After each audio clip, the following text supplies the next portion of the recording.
Friends, welcome to my channel success ITI classes. दोस्तों, इससे पहले हम लोग transformer, DC motor, DC generator, magnetism यानी चुंबकत्व और भी कई टॉपिक पर एमसीक्यू क्वेश्चन की प्रैक्टिस किए हैं। जो लोग नहीं देखें वो हमारे चैनल पर जाकर देख सकते हैं। आज की क्लास में हम लोग देखेंगे डीआरडीओ टेक्नीशियन ए का जो एग्ज़ाम होने वाला इलेक्ट्रीशियन ट्रेड का बेसिक इलेक्ट्रॉनिक्स के 50 इंपॉर्टेंट क्वेश्चन। इसी तरीके के क्वेश्चन आप लोग के एग्ज़ाम में पूछे जाएंगे। आइए देखते हैं क्वेश्चन नंबर 1। क्वेश्चन नंबर 1 में हम लोग से पूछा गया है, निम्नलिखित में से कौन अशुद्ध यानी इम्प्योर अर्धचालक है।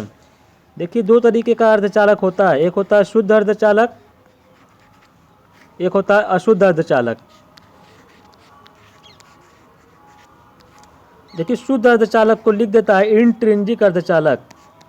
कहीं कहीं हम लोग को एग्जाम में पूछ दिया जाता है कि इंट्रिंसिक अर्धचालक, तो जानिएगा कि इंट्रिंसिक अर्धचालक बोलते हैं शुद्ध अर्धचालक को, और एक्सट्रिंसिक अर्धचालक अगर बोलेगा तो उसको जान जाइएगा कि अशुद्ध अर्धचालक की बात कर रहा है, एक्सट्रिंसिक। अब आइए क्वेश्चन पर। देखिए, क्वेश्चन में बोला गया है कि निम्नलिखित में से कौन अशुद्ध अर्धचालक है। याद रखिएगा, जर्मेनियम और सिलिकॉन ये हमारे शुद्ध यानी प्योर सेमीकंडक्टर मटेरियल होते हैं। जब हम इसमें क्या करते हैं, अशुद्धि मिलाते हैं, इसमें अशुद्धि मिलाएंगे, अगर 3 संयोजकता और अशुद्धि मिलाएंगे तो पी टाइप का अर्धचालक प्राप्त होता है, और अगर 5 संयोजकता और अशुद्धि मिलाएंगे तो एन टाइप का मटेरियल प्राप्त होता है अर्धचालक। तो ये पी और एन टाइप का जो अर्धचालक प्राप्त हो रहा है अशुद्धि मिलाने के बाद, इसको हम लोग बोलते हैं अशुद्ध अर्धचालक। और जर्मेनियम सिलिकॉन कौन से अर्धचालक हैं, शुद्ध अर्धचालक है। तो इसमें क्वेश्चन ने पूछा कि अशुद्ध अर्धचालक कौन से हो जाएंगे, पी टाइप के और एन टाइप के जो अर्धचालक हैं अशुद्ध अर्धचालक हैं। इसका ऑप्शन नंबर डी सही हो जाएगा, पी व एन प्रकार। Question number 2। क्वेश्चन नंबर 2 में पूछा गया है, निम्नलिखित में से कौन अशुद्ध अर्धचालक है। अशुद्ध अर्धचालक बताना है। तो देखिए, अभी हमने क्या बताया, सिलिकॉन और जर्मेनियम ये तो हमारे शुद्ध अर्धचालक होते हैं। इसमें जब हम लोग अशुद्धि मिलाते हैं यानी 3 संयोजकता और अशुद्धि मिलाएंगे तो पी टाइप का अर्धचालक, और 5 संयोजकता और अशुद्धि मिला देंगे तो एन टाइप का अर्धचालक प्राप्त होता है। तो सिलिकॉन और जर्मेनियम कैसे हैं, शुद्ध हैं।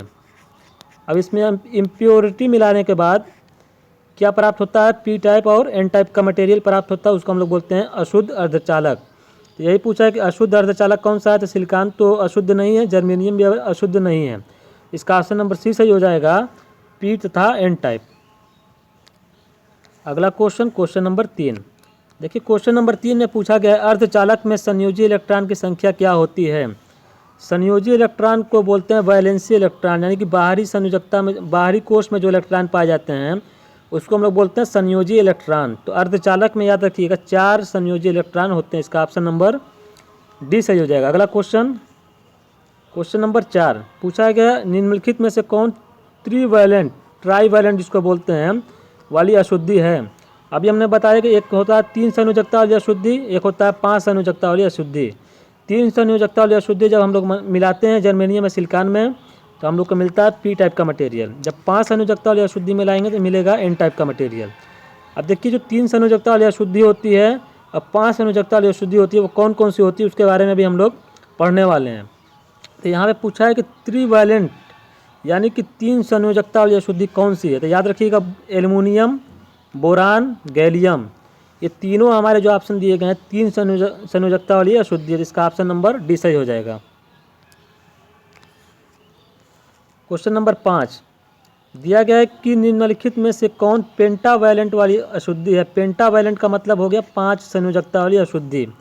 अभी हमने क्या देखा था, एल्युमिनियम, गैलियम, बोरान, ये हमारे क्या थे, 3 संयोजकता वाली अशुद्धि थे।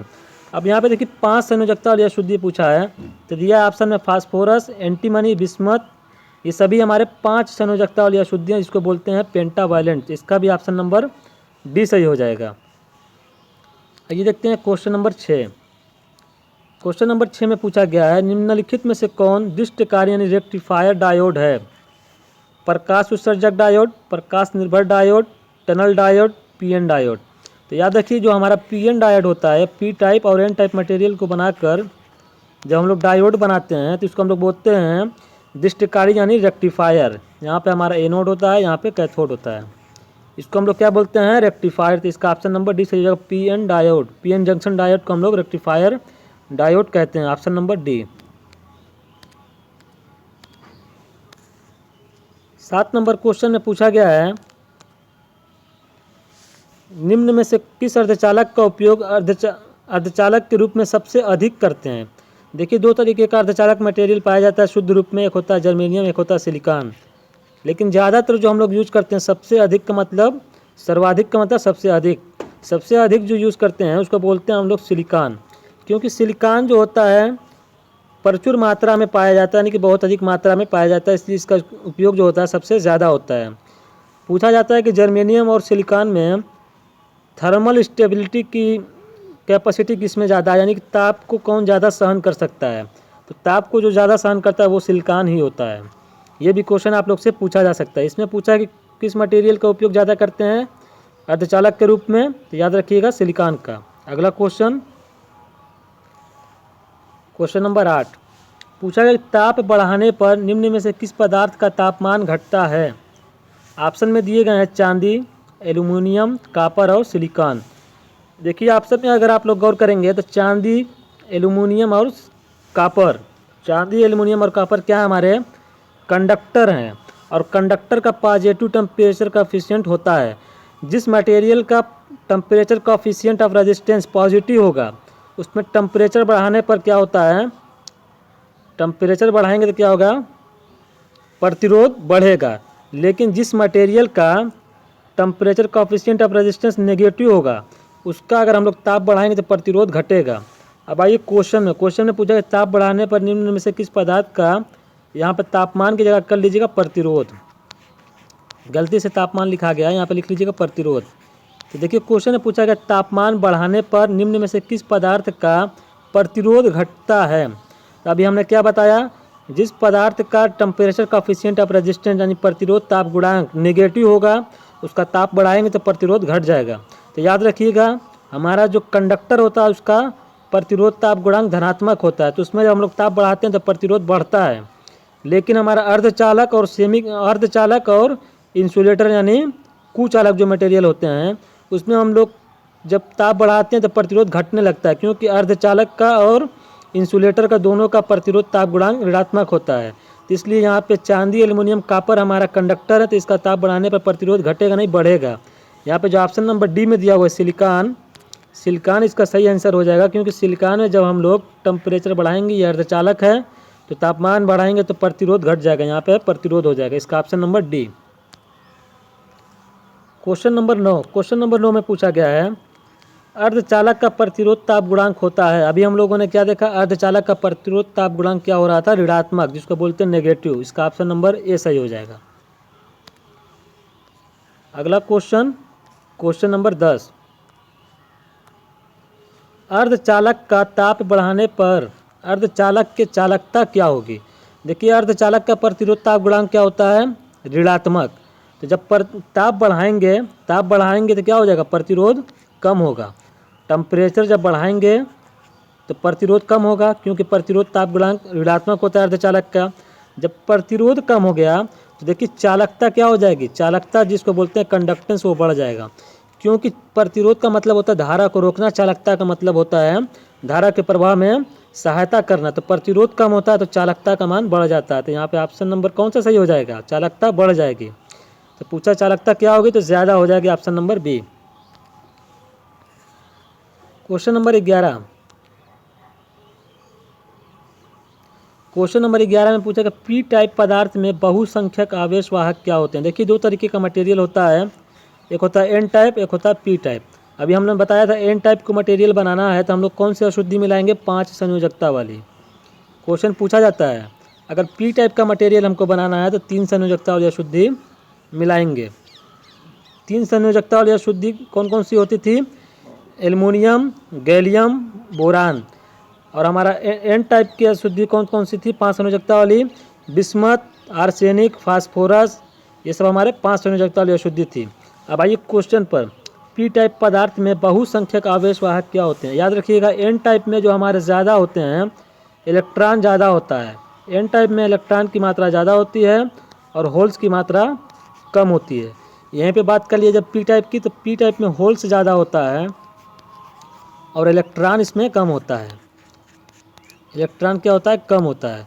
तो पी टाइप पदार्थ में बहुसंख्यक का मतलब ज़्यादा क्या होगा, ज़्यादा संख्या किसकी होगी, तो पी टाइप में हमने क्या बताया, होल्स ज़्यादा होते हैं। इसका ऑप्शन नंबर डी सही हो जाएगा, holes. Option number D, holes की संख्या ज़्यादा होती है।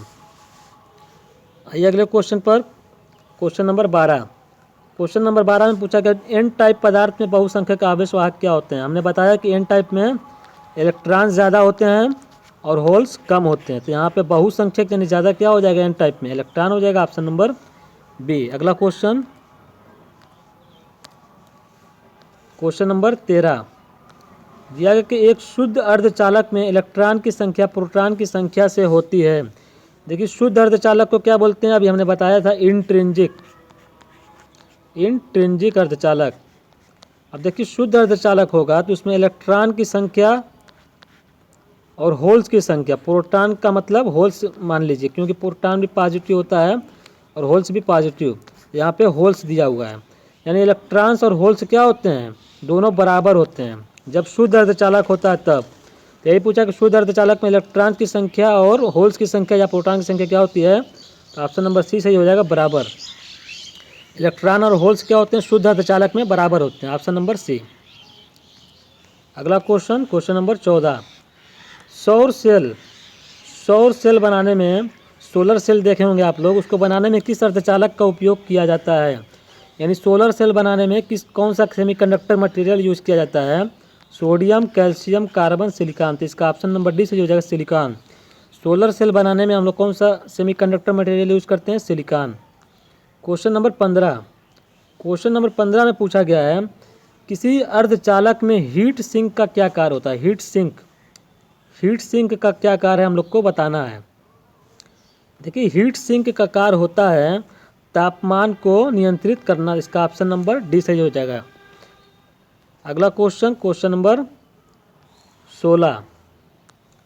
16 नंबर क्वेश्चन में पूछा गया अर्धचालक पदार्थ की चालकता होती है। देखिए 3 तरीके का जो मटेरियल होता है, एक होता है कंडक्टर जिसको बोलते हैं चालक, एक होता है सेमी कंडक्टर जिसको बोलते हैं अर्धचालक,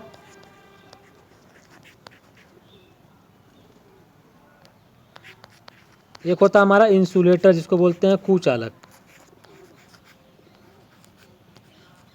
अब आइए क्वेश्चन पर, चालकता की बात किया, अर्धचालक की चालकता कितनी होती है। सबसे ज़्यादा चालकता होती है हमारी कंडक्टर की, जिसमें हमारा एल्युमिनियम, सिलिकॉन नहीं सिलिकॉन नहीं एल्युमिनियम, कापर, चांदी, ये सब मटेरियल आता है कंडक्टर में, जिसकी चालकता सबसे ज़्यादा होती है। और सबसे कम चालकता जो होती है वो इंसुलेटर की होती है, जैसे ग्लास हो गया, हवा हमारा इंसुलेटर में आती है, और भी बहुत से मटेरियल हैं। सेमी कंडक्टर जैसे जर्मेनियम, सिलिकॉन, ये सब जो होते हैं सेमी कंडक्टर होते हैं। तो अर्धचालक पदार्थ की जो चालकता होती है कंडक्टर से कम होती है लेकिन इंसुलेटर से ज़्यादा होती है, यानी कि चालक और इंसुलेटर के बीच में होती है। तो इसका ऑप्शन नंबर ए सही हो जाएगा, चालक व विद्युत रोधी के बीच में इसकी चालकता होती है, ऑप्शन नंबर ए। अगला क्वेश्चन 17 नंबर क्वेश्चन में पूछा गया है परम शून्य एब्सोल्यूट जीरो टेम्परेचर पर, जिसको बोलते हैं 0 डिग्री केल्विन, इस टेम्परेचर पर अगर बात करेंगे तो अर्धचालक पदार्थ जो होता है किसके रूप में कार्य करता है, चालक के रूप में, अर्धचालक के रूप में, विद्युत रोधी के रूप में, उपरोक्त सभी। याद रखिएगा परम शून्य तापमान यानी कि एब्सोल्यूट 0 डिग्री केल्विन पर हमारा अर्धचालक पदार्थ जो होता है परफेक्ट इंसुलेटर के रूप में कार्य करता है। इसका ऑप्शन नंबर सी से हो जाएगा, विद्युत रोधी यानी इंसुलेटर। 18 नंबर क्वेश्चन में पूछा गया है अर्धचालक में ऊर्जा बैंड का अंतराल कितना होता है। देखिए 3 तरीके के हमारे मटेरियल होते हैं, चालक, चालक, अर्धचालक और हमारा होता है कुचालक। देखिए जितना कम अंतराल होता है एनर्जी बैंड में उतना अच्छा चालक होता है। तो चालक का जो एनर्जी बैंड होता है वो लगभग 0 इलेक्ट्रॉन वोल्ट होता है। याद रखिएगा एनर्जी बैंड का मात्रक भी पूछ लेता है तो इलेक्ट्रॉन वोल्ट होता है। अर्धचालक में जो होता है लगभग 1 इलेक्ट्रॉन वोल्ट होता है। अच्छा चालक होगा तो 0 इलेक्ट्रॉन वोल्ट, अर्धचालक में 1 इलेक्ट्रॉन वोल्ट, और कुचालक यानी इंसुलेटर में हमारा 5 इलेक्ट्रॉन वोल्ट तक एनर्जी गैप होता है। यहाँ पूछा है अर्धचालक का तो कितना हो जाएगा, 1 इलेक्ट्रॉन वोल्ट। इसका ऑप्शन नंबर डी सही हो जाएगा, 1 इलेक्ट्रॉन वोल्ट। अगला question, question number 19। 19 number question में पूछा गया है सिलिकॉन डायोड में अग्र वोल्टेज ड्रॉप कितना होता है? अग्र वोल्टेज ड्रॉप को बोलते हैं फॉरवर्ड वोल्टेज ड्रॉप। देखिए दो तरीके का हमारा डायोड बनाया जाता है, एक होता है सिलिकॉन से बना सकते हैं, एक होता है जर्मेनियम से। तो सिलिकॉन में जो हमारा अग्र वोल्टेज ड्रॉप होता है वो होता है 0.7 वोल्ट, जर्मेनियम में होता है 0.3 वोल्ट। याद रखिएगा दोनों क्वेश्चन आप लोग से एग्जाम में पूछे जाते हैं। तो यहाँ बात क्या है सिलिकॉन की, तो अग्र वोल्टेज ड्रॉप कितना हो जाएगा 0.7 वोल्ट, यानी कि ऑप्शन नंबर डी। अगला क्वेश्चन नंबर 20, जर्मेनियम में अग्र वोल्टेज ड्रॉप कितना होता है? हमने क्या बताया, जर्मेनियम में होता है 0.3 वोल्ट और सिलिकॉन में कितना होता है 0.7 वोल्ट। यहाँ पे क्या पूछा है, जर्मेनियम की बात किया, तो जर्मेनियम में 0.3 वोल्ट, इसका option number D. Question number 21, P type अर्धचालक प्राप्त करने के लिए शुद्ध अर्धचालक में किस प्रकार की अशुद्धि मिलाई जाती है? तीन त्रिसंयोजी यानी 3 संयोजकता वाली, पंच संयोजी, अष्ट संयोजी, 4 संयोजी। अभी हमने बताया था एक होता है पी टाइप का मटेरियल, एक होता है एन टाइप का मटेरियल। पी टाइप का पदार्थ का प्राप्त करना है तो 3 संयोजकता वाली अशुद्धि मिला दीजिए, यानी कि ट्राईवैलेंट जिसको बोलते हैं 3 संयोजकता वाली। एन टाइप का प्राप्त करना है तो 5 संयोजकता वाली अशुद्धि मिलाना पड़ता है, जिसको बोलते हैं पेंटावैलेंट। यहाँ पे बोला पी टाइप का अर्धचालक प्राप्त करने के लिए शुद्ध अर्धचालक में किस प्रकार की अशुद्धि मिलाई जाएगी? तो यहाँ पे हो जाएगा त्रिसंयोजन यानी 3 संयोजकता वाले, ऑप्शन नंबर ए। अगला क्वेश्चन नंबर 22। क्वेश्चन नंबर 22 में पूछा गया है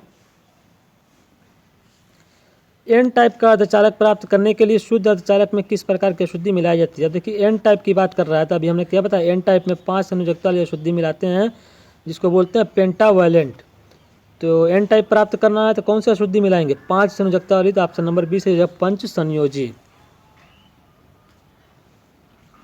क्वेश्चन नंबर 23, जर्मेनियम तथा सिलिकॉन में किस अर्धचालक पदार्थ की चालकता ज़्यादा होती है? देखिए दो तरीके का जो शुद्ध अर्धचालक होता है, होता है जर्मेनियम, एक होता है सिलिकॉन। देखिए जर्मेनियम जो होता है वो सिलिकॉन से ज़्यादा चालकता रखता है, जर्मेनियम की चालकता जो होती है वो सिलिकॉन से ज़्यादा होती है। तो इसका ऑप्शन नंबर ए सही हो जाएगा जर्मेनियम की, क्योंकि पूछा जर्मेनियम और सिलिकॉन में किस अर्धचालक पदार्थ की चालकता ज़्यादा होती है, तो ज़्यादा चालकता किसकी होती है, जर्मेनियम के, option number A. Question number 24, germanium diode में रिवर्स करंट का मान किस क्रम में होता है? देखिए दो तरीके का डायोड जो होता है, एक होता है जर्मेनियम, एक होता है सिलिकॉन। अब रिवर्स बायस में करंट का मान जानते हैं बहुत कम होता है, क्योंकि रिवर्स बायस में प्रतिरोध बहुत ज़्यादा होता है, जहाँ पे प्रतिरोध ज़्यादा होगा वहाँ पे करंट कम हो जाती है। अब देखिए जर्मेनियम में जो हमारी करंट होती है रिवर्स बायस में, उसका मान होता है माइक्रो एम्पियर में, और सिलिकॉन में जो करंट होती है उसका मान होता है नैनो एम्पियर में। तो यहाँ पे पूछा जर्मेनियम डायोड में रिवर्स करंट का मान क्या हो जाएगा, micro ampere, option number C. Question number 25, silicon diode में रिवर्स करंट का मान किस क्रम में होता है? हमने क्या बताया, जर्मेनियम में होता है माइक्रो एम्पियर में, और सिलिकॉन में क्या होता है, नैनो एम्पियर में। किसने पूछा है, सिलिकॉन में, तो इसका हो जाएगा नैनो एम्पियर। सिलिकॉन में क्या होता है, नैनो एम्पियर में। ये जो एम्पियर दिया हुआ है इसको बना लीजिए नैनो एम्पियर, तो इसका ऑप्शन नंबर डी सही हो जाएगा, नैनो एम्पियर। देखिए क्वेश्चन को बनाने में थोड़ा बहुत मिसप्रिंट हो जाता है लिखने में, तो आप लोग उससे मत घबराइएगा, हम जो सही आंसर होता है उसी को लगाते हैं, कभी कभी मिस्टेक हो जाता है। तो यहाँ पे जो सही आंसर हो जाएगा वो हो जाएगा नैनो एम्पियर में, क्योंकि सिलिकॉन में जो रिवर्स बायस में करंट होता है वो नैनो एम्पियर में होता है, इसका ऑप्शन नंबर डी से हो जाएगा, नैनो एम्पियर। 26 नंबर क्वेश्चन में पूछा गया है अर्धचालक को जब इलेक्ट्रॉनिक ट्यूब की जगह इस्तेमाल किया जाने लगा है, यानी कि अब अर्धचालक मटेरियल जो है ज़्यादातर इस्तेमाल किया जाने लगा है इलेक्ट्रॉनिक ट्यूब की जगह, इनमें क्योंकि इनमें होता है, यानी कि क्या वजह है कि अर्धचालक को अब इलेक्ट्रॉनिक ट्यूब की जगह ज़्यादा इस्तेमाल किया जाता है? तो देखिए इसमें दिया हुआ है हल्का भार, लघु आकार, लंबी कार्यकाल व अधिक मजबूती। इसका ऑप्शन नंबर डी सही हो जाएगा, उपरोक्त सभी। यानी कि अर्धचालक जो होता है हल्का भी होता है भार में, छोटा भी होता है साइज में, लघु आकार का होता है, लंबा कार्यकाल होता है, अधिक मजबूत होता है। ये सभी रीज़न है कि पहले इलेक्ट्रॉनिक ट्यूब यूज़ किया जाता था, अब क्या यूज़ कर लेते हैं हम लोग, अर्धचालक यानी सेमीकंडक्टर मटेरियल को। इसका ऑप्शन नंबर डी। अगला क्वेश्चन 27 नंबर क्वेश्चन में पूछा गया ग्राही प्रकार की अशुद्धि होती है। देखिए दो तरीके की अशुद्धि होती है, एक होता है हमारा एन टाइप का मटेरियल, एक होता है पी टाइप का मटेरियल। एन टाइप में कौन सा अशुद्धि मिलाते हैं हम लोग? 5 संयोजकता वाली यानी पेंटावैलेंट, और हमारा होता है पी टाइप, इसमें मिलाते हैं 3 संयोजकता वाली, इसको बोलते हैं ट्राईवैलेंट। याद रखिए कि ये जो अशुद्धि होती है इसको बोलते हैं हम लोग ग्राही टाइप की। 3 संयोजकता वाली को बोलते हैं ग्राही टाइप की, और एन टाइप में जो होती है दाता टाइप की, यानी कि डोनर टाइप की। ये होती है एक्सेप्टर टाइप की, ये होती है डोनर टाइप की। अब आइए क्वेश्चन पर, ग्राही प्रकार की अशुद्धि होती है, तो अभी हमने क्या बताया? पी टाइप की 3 संयोजकता वाली जो होती है इसको बोलते हैं ग्राही टाइप की। ऑप्शन नंबर ए में जो पेंटावैलेंट, ये तो नहीं होगा क्योंकि ये 5 संयोजकता वाली हो गई। ट्राईवैलेंट, इसी को बोलते हैं हम लोग 3 संयोजकता वाली, तो इसका ऑप्शन नंबर बी सही हो जाएगा। 28 नंबर क्वेश्चन में पूछा गया है, दाता प्रकार की अशुद्धि होती है। दाता टाइप का मतलब एन प्रकार में जो अशुद्धि होती है 5 संयोजकता वाली, इसको हम लोग बोलते हैं दाता अशुद्धि, जैसा कि अभी हमने बताया था। तो 5 संयोजकता वाली अशुद्धि को बोलते हैं दाता टाइप की, तो यहाँ पे ऑप्शन नंबर बी सही हो जाएगा, पंच संयोजकता वाली अशुद्धि यानी 5 संयोजकता। अगला क्वेश्चन, इनमें से कौन 3 संयोजकता वाली अशुद्धि है? 3 संयोजकता वाली अशुद्धि हमने क्या बताया था? Aluminium, gallium, indium. यहाँ पे बोरान भी ऑप्शन में होता है, तो बोरान भी सही हो जाएगा। बोरान, एल्युमिनियम, गैलियम, इंडियम, ये हमारी 3 संयोजकता वाली अशुद्धि होती हैं, तो यहाँ पे ऑप्शन नंबर डी सही हो जाएगा, उपरोक्त सभी। क्वेश्चन नंबर 30, इनमें से कौन 5 संयोजकता वाली अशुद्धि है? आर्सेनिक, बिस्मथ, फास्फोरस, ये सभी हमारे 5 संयोजकता वाली अशुद्धि हैं। इसमें जोड़ लीजिए एक और, बिस्मथ दिया हुआ है, arsenic, phosphorus, antimony, arsenic, bismuth, phosphorus, nitrogen, ये सभी याद रखिएगा। उपरोक्त सभी जितना हो जाएगा, जितना हमने बताया, nitrogen, arsenic, bismuth, phosphorus, antimony, ये सभी हमारी 5 संयोजकता वाली अशुद्धि है। और 5 संयोजकता वाली अशुद्धि मिलाने से कौन सा मटेरियल मिलता है? एन टाइप का। तो यहाँ पे ऑप्शन नंबर डी। अगला क्वेश्चन,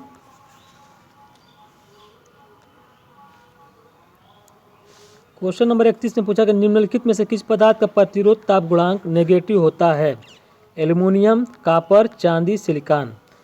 तो अभी हमने बताया था कि positive temperature coefficient of resistance किसका होता है? कंडक्टर का।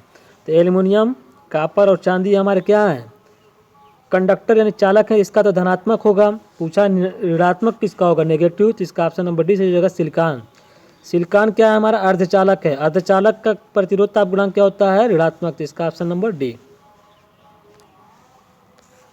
32 नंबर क्वेश्चन में पूछा गया है,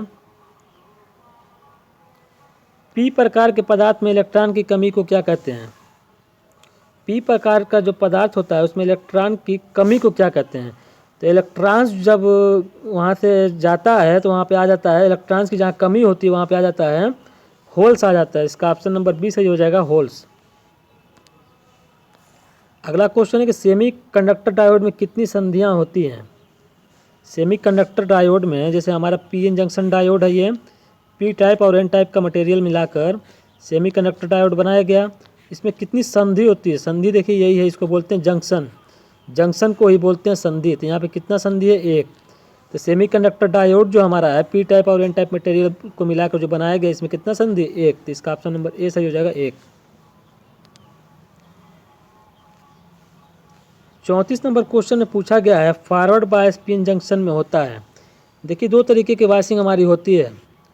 जैसे हमारा मान लीजिए हमारा पी एन जंक्शन है, पी को हम लोग पॉजिटिव मानते हैं, एन को नेगेटिव मानते हैं। अगर हम लोग पी को प्लस सिरे से और एन को माइनस सिरे से इस तरीके से कनेक्ट करेंगे, इसको बोलते हैं फॉरवर्ड बायस। यहीं पे अगर हम लोग क्या करें, ये हमारा पी एन जंक्शन है, पी टाइप और एन टाइप। अगर हम लोग पी को माइनस कर दें और एन को प्लस से जोड़ दें, तो ये हमारा होता है रिवर्स बायस। तो रिवर्स बायस में क्या होता है? प्रतिरोध बहुत ज़्यादा हो जाता है और करंट का मान कम हो जाता है। फॉरवर्ड बायस में हमारा करंट का मान ज़्यादा होता है, प्रतिरोध कम होता है। अब आइए क्वेश्चन पर। क्वेश्चन में पूछा गया है, forward bias P N junction में होता है। फॉरवर्ड बायस में हमने क्या बताया? करंट ज़्यादा होती है और प्रतिरोध कम होता है। तो यहाँ पे प्रतिरोध दिया हुआ है कि उच्च प्रतिरोध, निम्न प्रतिरोध, अनंत प्रतिरोध, शून्य प्रतिरोध। तो फॉरवर्ड बायस में क्या हो जाएगा? कम प्रतिरोध होता है, तो इसका ऑप्शन नंबर बी सही हो जाएगा, निम्न प्रतिरोध। शून्य प्रतिरोध कब होता है? आइडियल कंडीशन होती तब की, या आदर्श कंडीशन में फॉरवर्ड बायस का प्रतिरोध कितना होता है तो वहाँ पे शून्य लगाते हैं हम लोग। लेकिन यहाँ फॉरवर्ड बायस बस बोला है आइडियल यानी कि आदर्श की कंडीशन नहीं है, तो यहाँ पे हो जाएगा निम्न प्रतिरोध। अगला क्वेश्चन, किसी जर्मेनियम डायोड में नी वोल्टेज कितना होता है? देखिए, दो तरीके का डायोड हम लोग बनाते हैं, एक होता है सिलिकॉन से, एक होता है जर्मेनियम से। अब देखिए नी वोल्टेज क्या होता है। नी वोल्टेज को हम लोग कट इन वोल्टेज और भी बहुत से नाम से जानते हैं। नी वोल्टेज यानी कट इन वोल्टेज, यानी कि वह मिनिमम वोल्टेज होता है जिस पर हमारा डायोड ऑन हो जाता है, उसको हम लोग बोलते हैं नी वोल्टेज या कट इन वोल्टेज। तो बात करिए सिलिकॉन की, तो देखिए सिलिकॉन के लिए हम लोग को 0.7 वोल्ट नी वोल्टेज देना पड़ता है, यानी कि इतना वोल्टेज जब हम लोग देंगे सिलिकॉन डायोड को तो वो ऑन होगा। लेकिन जर्मेनियम में हम लोग 0.3 वोल्ट ही दे देंगे तो वो ऑन हो जाता है, क्योंकि अभी हम लोग जाने हैं कि जर्मेनियम की जो चालकता होती है सिलिकॉन से ज़्यादा होती है, इसलिए 0.3 वोल्ट पर ही ये ऑन हो जाता है। तो जर्मेनियम में नी वोल्टेज क्या हो जाएगा? 0.3 volt. Option number C. Question number 36, silicon diode के लिए नी वोल्टेज कितना होगा? अभी हमने क्या बताया, सिलिकॉन होता है एक जर्मेनियम, सिलिकॉन को ऑन करने के लिए जो वोल्टेज देना होगा वो होगा 0.7 वोल्टेज, और जर्मेनियम को ऑन करना, जर्मेनियम डायोड को, तो हम लोग को देना होगा 0.3 वोल्ट। अब आइए क्वेश्चन पे, सिलिकॉन के लिए नी वोल्टेज कितना हो जाएगा? 0.7 वोल्ट, यानी कि नी वोल्टेज का मतलब वह वोल्टेज जो मिनिमम वोल्टेज होता है जिस पर हमारा डायोड ऑन हो जाता है। तो इसका ऑप्शन नंबर डी सही हो जाएगा। 37 नंबर क्वेश्चन में पूछा गया है, PN junction diode reverse bias में हो तो प्रतिरोध का मान क्या होगा? अभी हमने क्या बताया, जैसे हमारा एक डायोड है पीएन जंक्शन डायोड, ये पी टाइप का मटेरियल है, ये एन टाइप का। अब रिवर्स बायस में कनेक्ट करने का मतलब क्या होता है, पी पॉजिटिव मानते हैं तो इसको हम लोग माइनस से कनेक्ट कर दें, और एन को हम लोग मानते हैं नेगेटिव तो इसको हम लोग कनेक्ट कर दें प्लस से पॉजिटिव से। इसको हम लोग बोलते हैं रिवर्स बायसिंग। अब देखिए रिवर्स बायस में क्या होता है, प्रतिरोध का मान बहुत ज़्यादा होता है। अब वो ज़्यादा जो होता है वो किस में होता है, ये भी क्वेश्चन पूछा जाता है। ओम में होता है, ओम में तो कम होगा, 1 ओम, ये भी कम हो गया, 10 ओम, ये भी कम हो गया। मेगा ओम में, मेगा ओम का मतलब समझ रहे, 10 के पावर 6 ओम, यानी कि बहुत ज़्यादा होता है प्रतिरोध। हमने क्या बताया, पीएन जंक्शन डायोड जब रिवर्स बायस में होगा तो करंट का मान बहुत कम होता है और प्रतिरोध का मान बहुत ज़्यादा होता है, जो कि मेगा ओम में होता है। Option number A. अगला क्वेश्चन,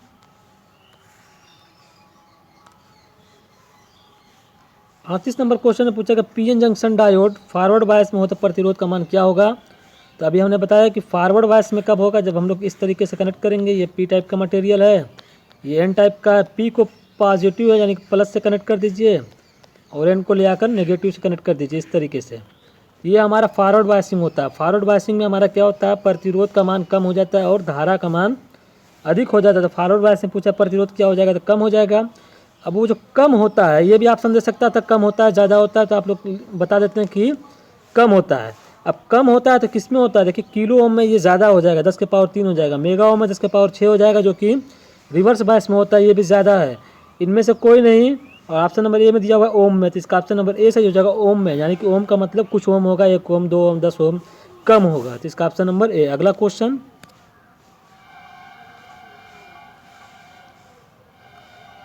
अब देखिए इंपॉर्टेंट क्वेश्चन जो भी लिए हम लोग, इंपॉर्टेंट क्वेश्चन लिए, इसी तरीके के क्वेश्चन एग्जामिनेशन में पूछे जाते हैं। अब आइए ए वाई 128 में ए और वाई का क्या मतलब है? देखिए याद करिएगा, आप लोग को जब भी ए का मान पूछेगा इस तरीके से देकर, कोड देकर, ए को हम लोग बोलते हैं जर्मेनियम और बी को बोलते हैं सिलिकॉन। बी को क्या बोलते हैं, सिलिकॉन। वाई को बोलते हैं रेक्टिफायर, यानी कि प्रवर्धक, रेक्टिफायर। ये सभी कोड है, याद करिएगा, याद कर लीजिएगा। इसी तरीके के क्वेश्चन आप लोग से एग्जामिनेशन में पूछे जा सकते हैं। कोड दे देगा ए वाई 128 या जो भी दे देते, याद करिएगा। ए को क्या बोलते हैं, जर्मेनियम, बी को सिलिकॉन, वाई को रेक्टिफायर। तो यहाँ पे ए वाई में ए और वाई का कोड पूछा है, तो ए को क्या बोलेंगे, जर्मेनियम, और वाई को क्या बोलेंगे, रेक्टिफायर। तो ऑप्शन नंबर डी इसका सही होगा, जर्मेनियम और रेक्टिफायर। आइए question number 40, diode B Z 148 अर्धचालक उपकरण में बी और जेड क्या दर्शाता है? अभी हमने क्या बताया, ए होता तो जर्मेनियम और बी है तो सिलिकॉन। तो यहाँ तो बी मिल गया कि सिलिकॉन हो जाएगा। अब एक चीज़ मिल रहा है हम लोग को, जेड, जेड के बारे में पूछ रहा है, तो जेड को हम लोग बोलते हैं जीनर डायोड। एक हमारा डायोड होता है जीनर डायोड, ये रिवर्स बायस में काम करता है। जीनर बायस का जो डायोड होता है इस तरीके से बना होता है, यहाँ पे जो हमारा होता है जेड के तरीके से होता है, इसलिए इसको हम लोग जीनर डायोड बोलते हैं। रिवर्स बायस में काम करता है। तो जेड का मतलब क्या है, जीनर डायोड, और यहाँ पूछा है बी का मतलब सिलिकॉन, तो सिलिकॉन और जीनर डायोड हो जाएगा। इसका ऑप्शन नंबर कौन सा सही हो जाएगा, ऑप्शन नंबर डी, सिलिकॉन और जीनर डायोड। क्वेश्चन नंबर 41 पूछा कि डायोड की तुलना निम्न से की जा सकती है। अब आइए आप लोग को बताते हैं कि डायोड की तुलना किससे कर सकते हैं। देखिए इसको हम लोग एक्सप्लेन थोड़ा सा करते हैं। ये होता है पी टाइप का मटेरियल, ये होता है एन टाइप का मटेरियल। अभी हमने क्या बताया, पी को पॉजिटिव से जोड़ दीजिए और एन को नेगेटिव से जोड़ दीजिए, तो ये हमारा फॉरवर्ड बायसिंग हो गई।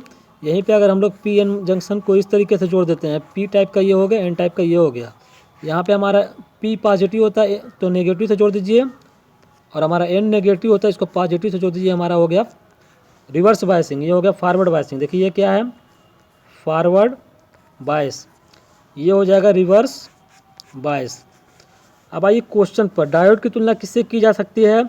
देखिए हम लोग जानते हैं हमारा जो स्विच होता है, स्विच देखे होंगे आप लोग, ऑन होता है तो हमारा फॉरवर्ड बायस की तरह काम करता है, यानी कि बहुत कम प्रतिरोध होता है, और जब ऑफ होता है तो बहुत ज़्यादा प्रतिरोध होता है, यानी कि रिवर्स बायस की तरह काम करता है। क्योंकि जब ऑन होता है तो करंट जाती है, और करंट जाती है इसका मतलब कि प्रतिरोध कम है। जब रिवर्स बायस में होगा तो प्रतिरोध बहुत ज़्यादा होता है, करंट नहीं जाती है। कहने का मतलब है कि हमारा जो डायोड है, पीएन जंक्शन डायोड जो होता है, वो किस तरीके से काम करता है, एज ए स्विच काम करता है, यानी कि ऑप्शन नंबर डी सही हो जाएगा। अगला question, question number 42,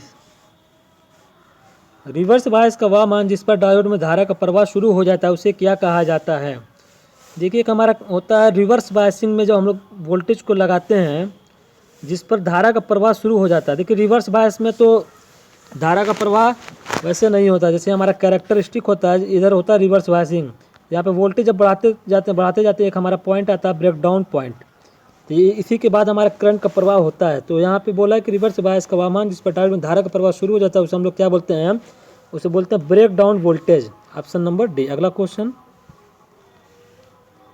half wave rectifier में डायोड की संख्या क्या होती है। देखिए 3 तरीके का रेक्टिफायर हम लोग बनाते हैं, एक होता है हाफ वेव, एक होता है फुल वेव, एक होता है ब्रिज टाइप का रेक्टिफायर, ब्रिज।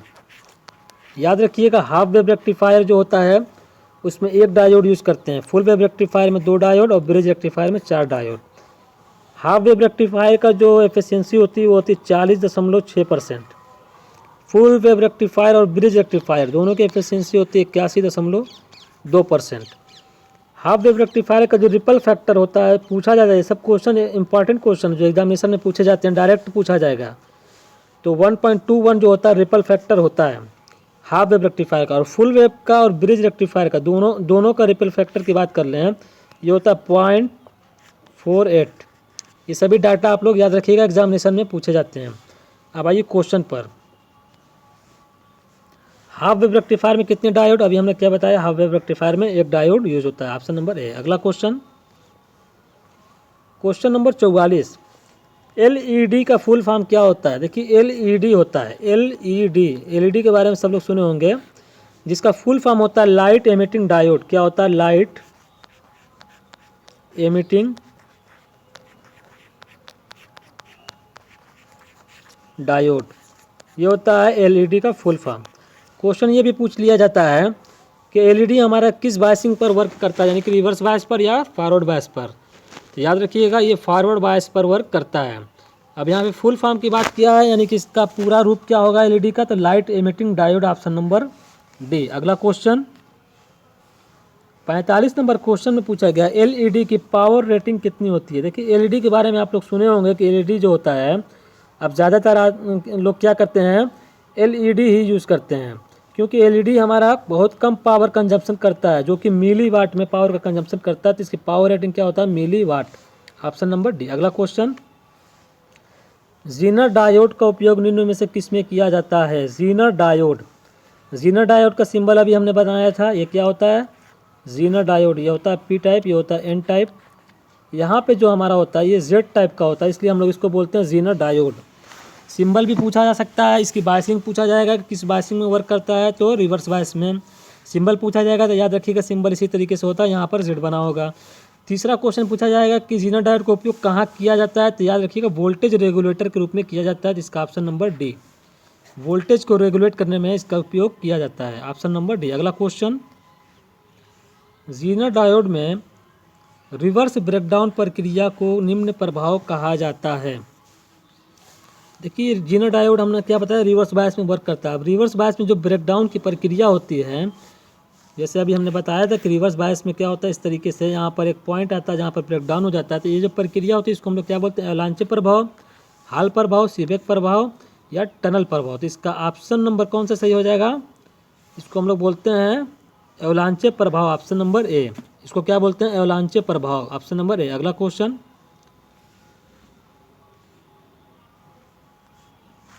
एक सिलिकॉन डायोड में 60 मिली एम्पियर की धारा को ले जाने के लिए विद्युत अपव्यय कितना होगा।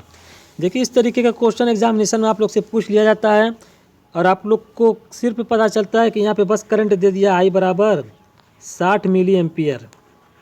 अब आप लोग इस क्वेश्चन को छोड़ देते हैं बहुत लोग, क्योंकि पावर निकालने के लिए हम लोग को दो चीज़ की आवश्यकता होती है, P बराबर VI होता है, यानी कि वोल्टेज भी चाहिए और करंट भी चाहिए। अब करंट दिया है, वोल्टेज नहीं दिया है, तो इसको बहुत लोग छोड़ देते हैं जिनको जानकारी नहीं होती। तो आप लोग को बता दें, दो तरीके का जो डायोड होता है, एक होता है सिलिकॉन, एक होता है जर्मेनियम। अभी हमने क्या बताया, सिलिकॉन को ऑन करने के लिए 0.7 वोल्ट देना होता है और जर्मेनियम को ऑन करना है तो 0.3 वोल्ट ही दे देंगे तो ऑन हो जाएगा, जिसको हम लोग कट इन वोल्टेज या थ्रेशोल्ड वोल्टेज या नी वोल्टेज के नाम से जानते हैं और भी कुछ नामों से जाना जाता है। तो क्वेश्चन में पूछा गया है कि 60 मिली एम्पियर की करंट ले जाना है तो उसके लिए विद्युत अपव्यय यानी कि पावर डिसिपेशन कितना होगा। अब आइए क्वेश्चन पर, वोल्टेज कितना लेंगे हम लोग, डायोड कौन सा है, सिलिकॉन। जब सिलिकॉन है तो यहाँ पे लेंगे 0.7 वोल्ट, कितना लेंगे 0.7। ये डाटा जिसको मालूम रहेगा ये क्वेश्चन ईजिली कर लेगा। I बराबर 60 मिली एम्पियर है। मिली एम्पियर को जब देखिए मिली वाट में ही दिया है तो इसको हम लोग कन्वर्ट नहीं करेंगे, ये हो जाएगा 7 छक्का 42 यानी कि 420 आएगा। तो यहाँ पे पॉइंट दिया हुआ है, एक अंक पे पॉइंट लगा दीजिए, कुल मिला के मिल गया 42। कितना मिल गया, 42 मिली वाट, ऑप्शन नंबर डी। तो इस तरीके का क्वेश्चन आएगा तो आप लोग सॉल्व कर लीजिएगा। आइए अगले क्वेश्चन पर, क्वेश्चन नंबर 49 दिया हुआ कि एक जर्मेनियम डायोड में 60 मिली एम्पियर की धारा को ले जाने के लिए विद्युत अपव्यय कितना होगा। देखिए अभी हम लोग क्या देखे थे, सिलिकॉन में कितना हम लोग वोल्टेज लिए थे 0.7, जर्मेनियम में कितना वोल्टेज लेंगे 0.3। जर्मेनियम की कंडक्टिविटी यानी चालकता ज़्यादा होती है, 0.3 वोल्ट पर ये ऑपरेट हो जाता है, इसको हम लोग बोलते हैं कट इन वोल्टेज या नी वोल्टेज। अब भाई क्वेश्चन पर विद्युत अपव्यय का मतलब हो गया पावर रेटिंग निकालना है, तो P बराबर VI। जर्मेनियम के लिए वोल्टेज क्या लेंगे 0.3, I हम लोग को दे दिया है कितना 60 मिली एम्पियर। तो इसको हल करिएगा, 6 × 18 180 आएगा, यहाँ पे पॉइंट लगा दीजिएगा, एक अंक पे पॉइंट है तो लगा दीजिएगा 0.18 मिली वाट का पावर यानी विद्युत अपव्यय होगा, इसका ऑप्शन नंबर सी। अगला क्वेश्चन, फुल वेव रेक्टिफायर में कितने डायोड की आवश्यकता होती है। फुल वेव रेक्टिफायर में कितने डायोड की आवश्यकता होती है, जैसा कि अभी हमने बताया था, एक होता है हमारा हाफ वेव, एक होता है फुल वेव, एक और जो होता है यहाँ पर हम नहीं बताएंगे क्योंकि उस क्वेश्चन को हमने आप लोग के लिए छोड़ा है कि आप लोग उसका आंसर देंगे। एक होता है हाफ वेव, होता है फुल वेव। हाफ वेव में जो रेक्टिफायर की आवश्यकता होती है वो होती है 1, फुल वेव में जो आवश्यकता होती है रेक्टिफायर की फुल वेव में होता है 2। तो यहाँ पे फुल वेव में पूछा है तो इसका ऑप्शन नंबर बी सही हो जाएगा 2। हाफ वेव रेक्टिफायर की दक्षता कितनी होती है 40.6%। फुल वेव रेक्टिफायर और ब्रिज रेक्टिफायर दोनों की जो दक्षता होती है वो होती है 81.2%। हाफ वेव रेक्टिफायर में रिपल फैक्टर कितना होता है 1.21। फुल वेव रेक्टिफायर और ब्रिज रेक्टिफायर दोनों में जो रिपल फैक्टर होता है वो होता है 0.48। ये सभी डाटा आप लोग रेक्टिफायर में के लिए यूज करते हैं, जो कि बहुत इंपॉर्टेंट है, इसको आप लोग याद कर लीजिएगा। अब आइए एक क्वेश्चन आप लोग के लिए देते हैं, आप लोग इसका आंसर कमेंट बॉक्स में बताइएगा। क्वेश्चन है कि ब्रिज रेक्टिफायर में कितने डायोड की आवश्यकता होती है। 1, ऑप्शन नंबर ए दिया हुआ 1, ऑप्शन नंबर बी में दिया हुआ है 2, ऑप्शन नंबर सी में दिया हुआ है 3, ऑप्शन नंबर डी में दिया हुआ है 4। तो आप लोग को इसका आंसर कमेंट बॉक्स में बताना है। तो दोस्तों इसी तरीके से फिर हम लोग मिलेंगे नेक्स्ट वीडियो में, तब तक के लिए धन्यवाद।